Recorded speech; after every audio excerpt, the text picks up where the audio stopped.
Let's talk about Caesar's Hour. In 1954, you became a writer on this 1 hour comedy show, which was sometime after your show of shows. How did this come about for you? Why were you hired? When were you hired? Well, it, in my life, I never had a long run contract. I was always hired to do this for 2 years or that to do for 2 years or a month here or a show here. So I found that the way to line up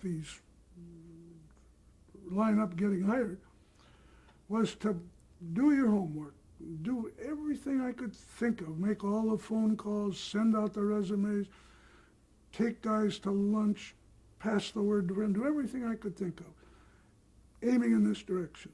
And then, when I had finally done everything I knew how to do, I could sit back and watch it happen. And what would happen is somebody would come in from left field and lead me to something I really wanted to do. It never failed. Sometimes it took longer than other times. There were lean periods, certainly. But it seemed like I never accomplished doing that one thing I wanted to do. It was always left field. Well, I had left whatever show it was, and I was in one of those lean periods, and nothing was happening. I wasn't in any trouble. I'd saved some money, but I was getting worried. I was losing confidence, and I ran into a guy on the street who I knew casually, a guy named Marshall Shacker. And Marshall was close to the Sid Caesar show in some capacity. I don't know what it was. Don't remember. And he said, hey, why don't you go over and talk to Sid? They're looking for a guy to be the head writer in the summer. They need an idea. Well, I never dreamed of Sid Caesar. So I went over. He took me over and introduced me to Sid. And we talked for a minute, and he said, well, put something on paper so I can look at it. So I laid out an idea for a summer replacement for the Sid Caesar show. All the regulars were leaving. And I got a tip from someone at the network that what they really would like is a show that would tip its hat to the different stations in the network across the country, you know, Boston or this week Chicago, something like that. So I made a suggestion where there's a dance band, again jazz music, a dance band, and the manager of the band was a stand-up comic from Brooklyn. It's not Jackie Mason. No. Phil Foster. I can't hear you. Phil Foster. Phil Foster. Phil Foster was, they had been talking to him about something else, but this tough Brooklyn manager of a dance band, then we'd get a girl, a Dagmar, big, well-endowed, blonde, dumb, you know, the stereotype. And there was a dance band at the time, Bobby Sherwood, wonderful swinging band. I knew that Sid had mentioned that in our first conversation. Anyway, the band would travel from city to city, and there'd be a comic adventure and rehearsals for the band so the girl could sing, the band could play, we could fill out the program that way. So Sid says, hey, that's a great idea, I'll buy it. Come on the staff and learn how we think around here, and you'll be head writer and put the thing together for the summer. Boy, I'll say, and my agent, Al Levy, made a big deal for me with Sid's company, and I hired some people for the writing staff, but in the meantime, I was on this, not formally on the staff, but I was in the writer's room contributing just the way that I acted like a writer all the time. I was referred to as the tame Gentile on the show. And it was fun. Those guys were funny. I died laughing. And once in a while I'd get a joke in. Let's talk about who they were. I have a list here, but you go ahead and I can. Aaron Rubin, Hmm. Phil Sharp, Mel Tolkien, Tony Webster. Tony wasn't there then. He had left. Okay. Danny and Neil Simon. No, they'd No. gone. Okay. Wait a minute. Gary Belkin, Gary Belkin, Mike Stewart. Mike Stewart, and that was it. Did Larry Gelbart or Woody Allen No, come in at all? no, Selma Diamond not or that Sheldon year. Keller? No, okay. This wasn't Caesar's Hour. Right. This was the Sid Caesar Show Ah. with Nanette Fabre, not with what's her name? The woman, the waif. Anyway, Joyce. Imogene Coca. Oh, Imogene. Emma Coca. Jean Coca. Yeah. Okay. Emma Jean had left the show. Okay. So Nanette Fabre, who was wonderfully funny on the show. Well, anyway, so with the people that I had hired a couple writers, and we'd work part of the day on the first 3 shows to do the summer. Then when the show started, we could stay a week ahead. But to be clear now, and I don't mean to interrupt you, this was the Sid Caesar show, Right. and not Caesar's Hour. What was the original Max Liebman show? Your show of shows. It wasn't Show of Shows. It was Sid's, It was called the Sid Caesar show. the Sid Caesar Yes, show. Right. you're right. Yeah. Let's talk about those writing sessions. Those were,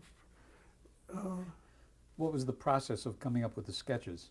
well, a lot of coffee, most of the forenoon talking about television shows and all that, and Aaron saying, "Come on, fellas, we got to get at this."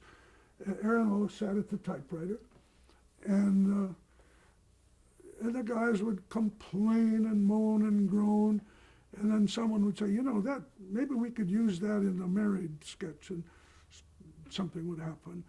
And it was mostly kicking things around until the sketch was pretty well formed, and then Aaron would say, "You know, the opening, this is all right up to here, but now we got to have something." Then everybody would zero in on that, and they'd sooner or later find out what they were looking for, whatever that was. But it was all looking at the ceiling, smoking cigars, trying to be funny, except for Selma Diamond when she was on the staff. Selma came in talking, and she just never stopped. And if you knew how to listen to her, and Aaron did, he'd pick a line here and he'd pick a line there. Was she funny? She was funny. Only 10%, like everything else. But she was funny.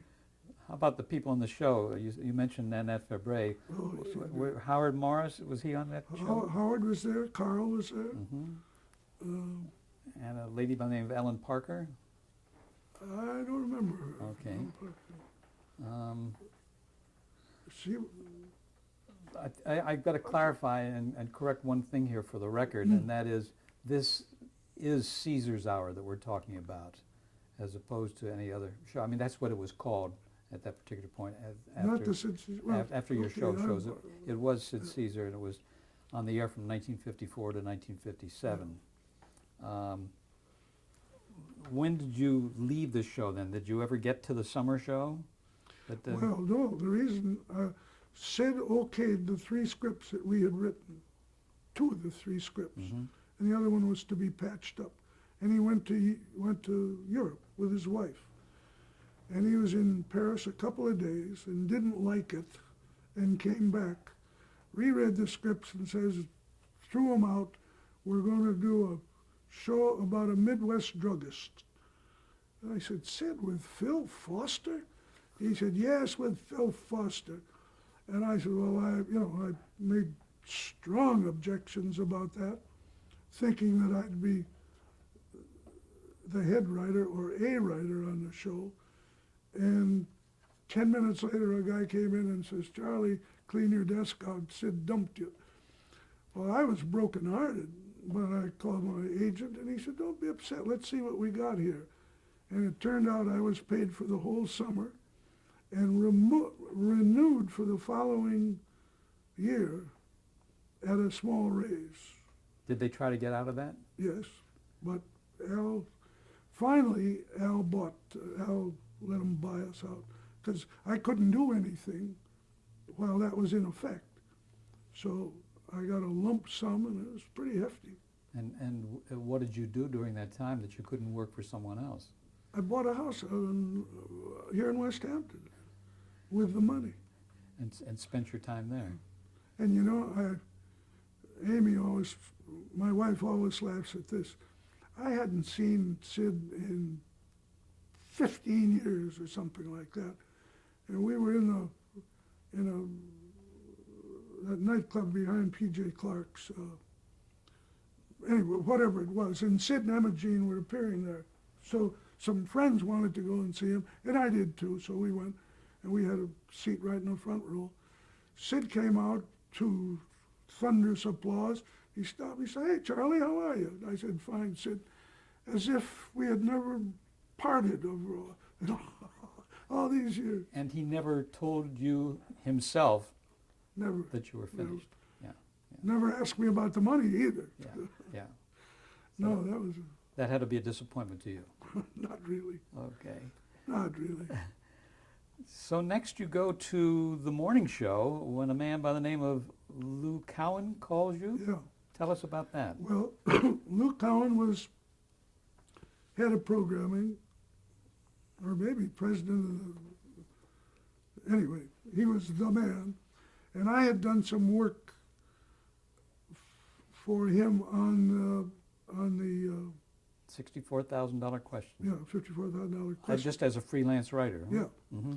And our paths had crossed a number of times, you know, in the business, because he was from Chicago originally, but he was way up here, and I'm a stiff making a living. But we were always friendly. And so he called me, and he wanted me to sit home and watch the $64,000. $64,000 You got it. question, Mm-hmm. and give him a little report on it the following day. So I did, and I told him what I thought and made suggestions and stuff like that. And it was a good little arrangement. What kind of suggestions? Well, I really can't say for sure, but the glass booth was in part, it may only be that he asked me if I thought it was a good idea. I don't know. Well, we're not going to say you take credit for it. Well, I really can't, but I had to do with that sort of thing, Mm-hmm. or too many questions about animals, or stuff like that. And then he called me and said, we're going to do a show opposite the Today Show. We have to fill that time now in order to hold it for the affiliates. In order to hold the affiliates to their commitment for a morning show, we've got to do it now, and it's got to go on the air right away. And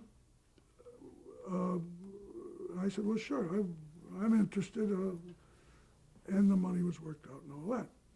Had the show been on the air already, No, Charlie? nothing had been Okay. on. Mm-hmm. It was empty time. And the only studio available was a studio above Grand Central Station on the 4th floor. They had a little dinky studio.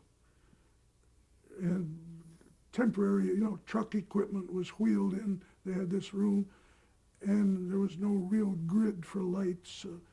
It was a pretty awkward situation. So Dick Van Dyke was a given, and Walter Cronkite was the newsman. And from there on, put the show together was the thing. Well, it's hard to get guests. It was hard in those days to get guests to be there at 5 in the morning to set cameras and stuff. And the one guy that always showed up was Eddie Condon, because he was staggering home anyway at that time. So Eddie showed up a lot. And we did a lot of crazy things. But no one paid any attention. No one looked at the show. No one at the network cared about the show. Just fill these 13 weeks until the show that we're going to really use is ready to go. So, and it was Will Rogers Jr. who was to be the big thing they were pushing. That's the man they were going to make a star on television. And so here's Dick Van Dyke. He'd never been on television. Nicest man I ever met, but really was out of his league in this case. So I put a staff together, and one of the people I hired as a researcher guest getter was Barbara Walters, mostly because she was so good, such a cute girl, and it's nice to have a cute girl on a staff. She was sensational in those days. Did she just come in for an interview, and that's how you hired her? Or did somebody Yes. recommend her? No. I don't know for sure, really. Anyway, she was hired that day, and turned out to be dynamite. Do anything. Really anxious to learn, and you could tell she was going to go. But the rest of it, we had no budget at all to pay anybody, really. And you're the producer. Yeah. So had to get authors that had books they wanted to push. Well, the good authors and the good books got on the big shows, and I had a lot of gardening people, stuff like that. So I had been, this is the kind of thing we did. I had done a show with Arthur Godfrey at Wickiwashi Springs in Florida. Wickiwashi Springs is a big, deep hole in the ground filled with crystal clear water, beautiful, a grotto. And they had built a glass viewing room. You could look out into this absolutely crystal clear pool of water from 30 feet below surface. And they had girls, pretty girls, who could swim around and take a breath out of a tube of air and stay down there a long time. Brief bathing suits and girls swimming, nice piece. Well, I had done that show, and the PR guy from that outfit called me and said, "Listen, Charlie, I'm in real trouble. I gotta get some time on television. I don't care how much. I just gotta, or they're gonna fire me. I haven't been able to produce. Can you help me out?" And I said, "Well, Dan, I can't just have you." He said, "No, I'll do anything. I'll bring the girls up." And I said, "Well, just girls? We got girls here in New York. Who cares?" He said, "But these can breathe underwater." And I said, "Well, if I don't have any water, what are you going to do?" And I said, "All right, I tell you. You bring up a tank full of water big enough so one girl can swim around, turn, and do, and I'll think of something for her to do when you get here." So he said, "You got it." Well, by God, he got a huge tank of water as big as this is. And we had to have when we started to fill it with water, we had to have the floor braced. We were on the 4th floor. And it was beginning to get out of hand. And now, what the hell's a girl going to do? And then I had the most brilliant idea in all of television. The weather was the dullest spot on a dull show because we didn't have any fancy equipment or anything. And Dick Van Dyke used to have to read the weather. You know, it's snowing in Alaska, big deal. So I called the guy and I said, "I want the map of the United States painted in outline, just a big black outline of the map of the United States on the outside of the tank. And I want a speaker up against the side so the girl can hear what we're saying. And I wanted to have a grease pencil." So, and we, told her exactly what we wanted. Dick would say, "There's a low over Mexico City." A girl would swim up to Mexico City and draw a circle, and he'd say, "There's a high in Denver," and the girl with her cheeks puffed out, sucking on a tube, would circle Denver. And that was the weather report. Well, it was the only thing that attracted any public attention at all. Apparently people stumbled on it, and so it lasted a week, and the girl got waterlogged or something, and we had to dump her. But, but it was a huge success, talking about classy television. The other thing that worked out really well, to show how in those early days, the stuff you could get away with that amused the public. A lady came up one day with her daughter. They were from Michigan someplace. And her daughter had just won the girls' junior championship in archery at the tryout for the Olympics, something that really didn't amount to much. And she really wanted to be on the program to give her daughter some publicity. Well, at the same time, the girl was getting waterlogged, and we had to dump her for the next week. So I said, bring her in and we'll think of something to do. So I ordered some bales of hay and put them at one end of the studio, and we had a big canvas map of the states painted and hung on the bales of hay. And Dick Van Dyke would say, there's a low in Denver, and the girl would go, zoom, and the arrow would go the length of the studio and right into Denver, man. She never missed. And there's a high in Miami Beach. Bingo, away she'd go. Well, she did that for 3 or 4 days, and then that began to wear out. Now, where do you go? Where I went was, we found a logger. They were in some big timber convention of some kind, and the guy could throw a double-bladed axe 20 feet into a target. So we had him up in front of the map, and there's a high in Poughkeepsie. Whoosh, right into Poughkeepsie, the guy would throw it. Well, we used him.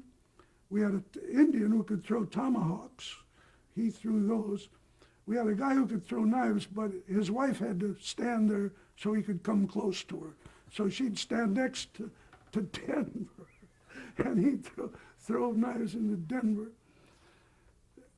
And we had some other things. Did you get a lot of publicity for Yes, that? yes, it worked pretty good. Did the ratings And go up? we ended up, there was no ratings in I the see. morning. We ended up with Kudabuk, an Indian, I think it was Kudabuk, an Indian magician. You could take bread dough, I did this to him myself, and put balls up at the size of tennis balls into his eye sockets and press the bread dough down, and then wrap yards of gauze around his place, and he could take a .22 and blow a candle flame out. I never could figure out how he did it, nor anyone else that I know could. And he made his living going to small towns and having himself blindfolded by the sheriff, and then drive a car around the city with advertising on the side of the car. Incredible. And did you continue to come up with these stunts? Well, I ran out pretty soon after that. but But you, that was so much fun, Jesus. We laughed all the time. did you ever hear from Dave Garroway about what you were doing opposite him, Oh, competing yeah, with him? well, I'd see him at parties or something like that. And Did it we'd affect talk. your relationship in any way? No, no. We didn't get any rating at all. What kind of a budget did you have on that show? I don't Zero? remember the figures, but whatever it cost to have 3 cameras, and there was just nothing for frou-frou, like guests. We'd pay cab fare and stuff, and I think we had to pay, the union made us pay $150 or something like that. That's all. While they're getting